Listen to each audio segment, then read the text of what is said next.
সবচাইতে সহজভাবে চাউলের গুঁড়া ছাড়াই নকশি পিঠা তৈরি করে দেখাবো।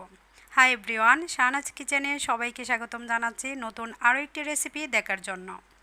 আশা করছি যে যেখান থেকে আমার রেসিপিটা দেখছেন সবাই অনেক ভালো আছেন, সুস্থ আছেন।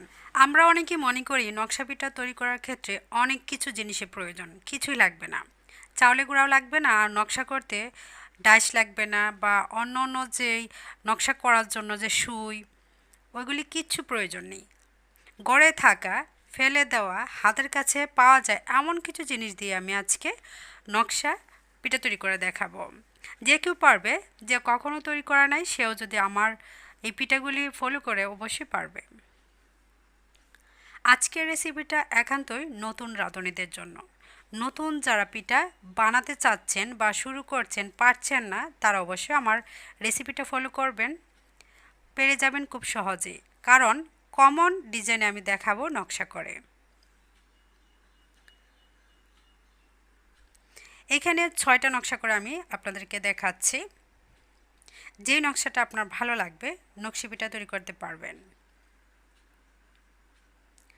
চাউলের গুঁড়ি ছাড়াই খুব সুন্দর এই নকশি পিঠাগুলি খেতেও কিন্তু অনেক মজার।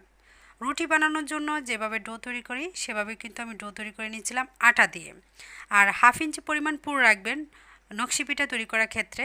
তো রুটিটা আমি তৈরি করে নিয়েছি। এখন দেখুন, লবণের যে মুক্কা থাকে সে একটা কৌটো নিয়েছি, আরেকটা হচ্ছে 7 আপের মুক্কাটা নিয়েছি। দুটি গোল শেপ করে নেওয়ার পর আমি লোহা দিয়ে ফুলটা এঁকে নিচ্ছি। তারপর 10 টাকা দামের একটি শোন নিয়েছি। শোন আজকাল গ্রামে শহরে সব জায়গায় পাওয়া যায়। আগে শোন শুধু ব্যবহার করা হতো পিঠা বানানোর ক্ষেত্রে, এখন কিন্তু ব্রো প্লাগ করার ক্ষেত্রে শোন ব্যবহার করা হয়।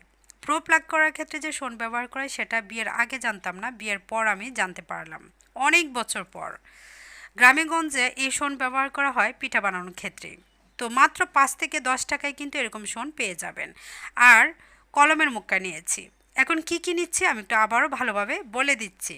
আমি একটি লোহা নিয়েছি, কলমের মুক্কা নিয়েছি, লবণের মুক্কা নিয়েছি, লবণের যে কৌটা থাকে 10 টাকা দামের সেই মুক্কাটা নিয়েছি। আপনি চাইলে চুরি ব্যবহার করতে পারেন, চুরি দিয়েও বানাবে দেখাবো আমি। আর 7 আপের একটি কৌটার মুক্কা নিয়েছি। তো এই কৌটা দিয়ে কিন্তু আপনি পারবেন এই নকশি ডিজাইনগুলি করে নিতে এবং সুন্দরভাবে দাঁত কাটা ছাড়াও সহজেই পিঠাগুলি বানিয়ে নিতে। এটা বলার কিছু নেই, আমি কিভাবে বানাচ্ছি লক্ষ্য করলে বুঝতে পারবেন। খুবই কমন ডিজাইনে করে বানাচ্ছি। ছোট সাইজের করে বানিয়ে আপনাদেরকে দেখাচ্ছি। দেখুন, ভালোভাবে লক্ষ্য করুন, লোহা দিয়ে আমি আর্ট করে নিচ্ছি। আপনার যদি বড় সুই থাকে বড় সুই দিয়ে করতে পারেন।